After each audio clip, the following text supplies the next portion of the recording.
எல்லாருக்கும் வணக்கம். இந்திய அரசியல் சாசனம் நம்ம தமிழ்நாட்டில் இருக்கிற எல்லாருக்குமே கொடுத்துருக்கிற உரிமையில் ரொம்ப ரொம்ப முக்கியமானது ஓட்டிங் ரைட், வாக்குரிமை.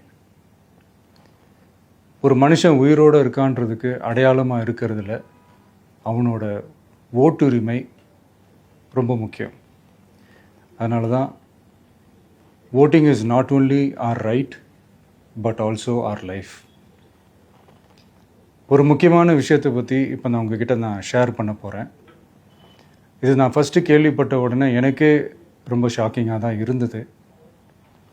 இப்போ நான் பேசிகிட்டு இருக்கிற இந்த நேரத்தில் தமிழ்நாட்டில் இருக்கிற நம்ம யாருக்குமே ஓட்டு போடுற உரிமையே இல்லைன்னு சொன்னால் நம்புவீங்களா? நான் நீங்கள் உட்பட யாருக்குமே அது இல்லை. நான் பயமுறுத்துறேன்னு நினைக்காதீங்க, அதுதான் நிஜமும் கூட. கொஞ்சம் ஏமாந்தால் நம்மளை மாதிரியே இன்னும் லட்சக்கணக்கான பேருக்கும் இதே நிலைமை தான். ஓட்டு போடுற அந்த உரிமையே இல்லாத மாதிரி ஒரு நிலைமை வந்தாலும் வரலாம். இதுக்கு மெயின் ரீசன் அந்த எஸ்ஐஆர், ஸ்பெஷல் இன்டென்சிவ் ரிவிஷன், சிறப்பு தீவிர திருத்தம். இப்போது இந்த எஸ்ஐஆர் நம்ம தமிழ்நாட்டில் எப்படி ஒர்க் ஆக போகுது? கடந்த ஜனவரி மாதம் எடுத்த அந்த கணக்கெடுப்பில் 6,36,00,000 வாக்காளர்கள் நம்ம தமிழ்நாட்டில் இருக்கிறாங்க. ஆனால் அவங்க யாருக்குமே இந்த ஓட்டு போடுற உரிமையே இல்லை. அந்த பிஎல்ஓன்னு சொல்லுவாங்க, பூத் லெவல் ஆஃபீஸர்ஸ், வாக்குச்சாவடி நிலை அலுவலர். அவங்க தான் வீடு வீடாக போய் அந்த ஃபார்மை கொடுப்பாங்க. அதை நம்ம ஃபில்அப் பண்ணி கொடுக்கணும். அதை தேர்தல் ஆணையம் அதை எடுத்துகிட்டு போய் அதை ஸ்க்ரூட்டினைஸ் பண்ணி அது எல்லாமே கரெக்டாக இருக்கான்னு செக் பண்ணி பார்த்ததுக்கப்புறம் அந்த வாக்காளர் பட்டியலை வெளியிடுவாங்க. அந்த வாக்காளர் பட்டியலில் நம்ம பேர் இருக்கணும், அப்போ தான் நம்மளால் ஓட்டு போட முடியும். அந்த புது பட்டியல் வர்ற வரைக்கும் நம்ம வாக்காளர்களான்றது அது உறுதியே செய்ய முடியாது. இன்கேஸ் அந்த புது பட்டியலில் நம்ம பேர் இல்லைன்னா அது ஒரு தனி ப்ராசஸ், அது ஒரு தனி ஃபார்ம், அது ஒரு தனி கிளைம்ன்ற மாதிரி அது ஒரு வேறு வேலை. ஸோ இந்த மாதிரி நிறைய சிரமங்கள் குழப்பங்கள் இருக்கிறதுனால மக்களுக்கு இது மேலே ஒரு கன்ஃபியூஷன் ஒன்று இருக்குது. இது என்ன வெரிஃபிகேஷனா இல்லை ஒரு மறைமுக ரீரெஜிஸ்ட்ரேஷனா இல்லை இது ஒரு நியூ ரெஜிஸ்ட்ரேஷன் மாதிரியே தானா அப்படின்ற மாதிரி நிறைய கன்ஃபியூஷன் இருக்குது. அவங்க செய்ய வேண்டியதெல்லாம் ஒன்று தான். இந்த மாதிரி வீடு வீடாக போய் அந்த என்யூமரேஷன் ஃபார்ம் நம்ம ஃபில்அப் பண்ணி கொடுக்கும்போது அதுக்கான அக்னாலேஜ்மெண்ட்டை அந்த பிஎல்ஓ அந்த ஆஃபீஸர்கிட்ட இருந்து நீங்கள் வாங்கிக்கணும். அது ரொம்ப ரொம்ப முக்கியம். இது நான் சொல்கிறது வாக்காளர் பட்டியலில் ஆல்ரெடி உங்கள் பேர் இருக்கிறவங்களுக்கு நான் சொல்கிறேன். இப்போ புது வாக்காளர்கள், ஃபஸ்ட் டைம் ஓட்டர்ஸ், அவங்களுக்கு ஃபார்ம் 6ன்னு ஒன்று இருக்குது.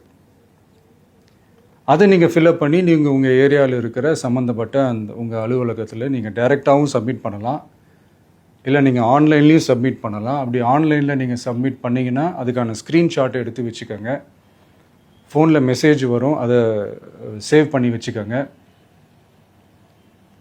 அப்ராடில் இருக்கிறவங்க கூட அந்த எஸ்ஐஆர் ஃபார்மை டவுன்லோட் பண்ணி நீங்கள் அதை ஃபில்அப் பண்ணி சப்மிட் பண்ணலாம். அதுக்கான அக்னாலேஜ்மெண்ட்டை வாங்கி வச்சுக்கோங்க. ரொம்ப முக்கியமாக உங்களோட பிஎல்ஓ அந்த ஆஃபீஸர் யாருன்னு தெரிஞ்சு வச்சுக்கோங்க. இந்த தேர்தல் ஆணையம் அந்த வெப்சைட்டில் போனீங்கன்னா அந்த பர்டிகுலர் பிஎல்ஓ ஆஃபீஸரோட ஃபோன் நம்பர் கூட நீங்கள் எடுத்து வச்சுக்கலாம். இன்கேஸ் உங்களை யாரையும் ரீச் பண்ணலை இல்லை உங்களுக்கு அந்த ஃபார்ம் கிடைக்கல அப்படின்னா நீங்கள் அவரை காண்டாக்ட் பண்ணி அந்த ஃபார்மை வாங்கி நீங்கள் ஃபில்அப் பண்ணி நீங்கள் சப்மிட் பண்ணலாம். ரொம்ப முக்கியமாக அதுக்கான அக்னாலேஜ்மெண்ட்டை வாங்கி வச்சுக்கோங்க. இது எல்லாமே சரியாக செஞ்சாலும் இந்த எஸ்ஐஆர் மேலே சில டவுட்ஸ் இருக்குது. அது என்னென்னா, இந்த 6,36,00,000 வாக்காளர்களுக்கு ஒருத்தர் விடாமல் இந்த ஒரே மாதத்துக்குள்ளே எப்படி எல்லாருக்குமே அந்த ஃபார்ம் போய் ரீச் ஆகும்? ஒன்று. ரெண்டாவது, நீங்கள் வரும்போது வீட்டை பூட்டிட்டு வேலைக்கு போயிட்டு என்ன பண்ணுறது? இப்போ நீங்கள் வருவீங்கன்றதுக்காக வேலையெல்லாம் விட்டுட்டு வீட்டுக்குள்ளேயே உட்காந்துட்ருக்கணுமா?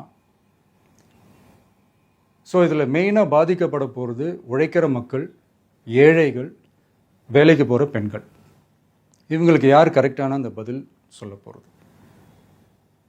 ஒரு நியாயமான எஸ்ஐஆர்னா என்ன நடக்கணும்? இப்போது இறந்து போனவங்கள மார்க் பண்ணி அதுலேருந்து டிலீட் பண்ணணும். இப்போ போலி வாக்காளர்கள் இருந்தாங்கன்னா அவங்கள மார்க் பண்ணி டிலீட் பண்ணணும். இப்போ ஆல்ரெடி ஓட்டு இருக்கிறவங்களுக்கு எதுக்கு இந்த ரெஜிஸ்ட்ரேஷன் என்ற பேரில் இவ்வளவு குழப்பங்கள் அப்படின்றது தான் இங்கே கேள்வி. இப்போ புதுசாக வர வாக்காளர்களையோ இல்லை ஓட்டு இல்லாதவங்களையோ சேர்த்தா பத்தாதா? இப்போ ரீசெண்டாக நடந்த இப்போ எலெக்ஷன் 2021, 24 எப்படி எல்லாருமே ஓட்டு போட்டோம்? அதில் ஓட்டு போட்டவங்க கூட இப்போ புதுசாக ரெஜிஸ்டர் பண்ணணும்னா அது ஏன் அந்த கன்ஃபியூஷன் அப்படின்றதான் நாங்கள் கேட்குறோம். அதனால தான் நாங்கள் எஸ்ஐஆரை எதிர்க்கிறோம். இப்போ புதுசாக சில கம்ப்ளைண்ட்ஸ்லாம் வர ஆரம்பிக்குது. அது என்னென்னா முக்கியமாக நம்மளுடைய டிவிகே தோழர்களுக்கு அந்த ஃபார்ம் கிடைக்க மாட்டேங்குது, கொடுக்க மாட்டேன்றாங்க அப்படின்ற சில கம்ப்ளைண்ட்ஸ். இது யார் பண்ணுறாங்க அப்படின்றது நான் தான் சொல்லி தெரிய வேணும்னு ஒன்றும் அவசியம் இல்லை உங்களுக்கு. இப்போ இருக்கிற ஆட்சியாளர்கள் அவங்களுக்கு கைப்பாவையாக இருக்கக்கூடிய சில பேர் வந்து இதை செய்ய ஸ்டார்ட் பண்ணியிருக்கிறாங்க. அதனால் மைடியர் வர்ச்சுவல் வாரியர்ஸ், இதை வந்து சாதாரணமாக எடுத்துக்காதீங்க. இது எல்லாருக்குமே அந்த ஃபார்ம் போய் ரீச் ஆகணும்.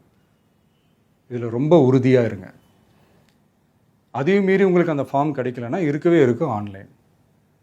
தேர்தல் ஆணையம் அந்த வெப்சைட்டில் போய் அந்த ஃபார்மை டவுன்லோட் பண்ணி நீங்கள் ஃபில்அப் பண்ணி சப்மிட் பண்ணலாம். உங்கள் வீட்டில் இருக்கிறவங்களுக்கு நீங்கள் செஞ்சு கொடுங்க, பக்கத்து வீட்டில் இருக்கிறவங்களுக்கு செஞ்சு கொடுங்க, தெரிஞ்சவங்களுக்கு, தெரியாதவங்களுக்கு, பழகினவங்களுக்கு, பழகாதவங்களுக்கு எல்லாருக்குமே நீங்கள் தயவு செஞ்சு கொடுங்க.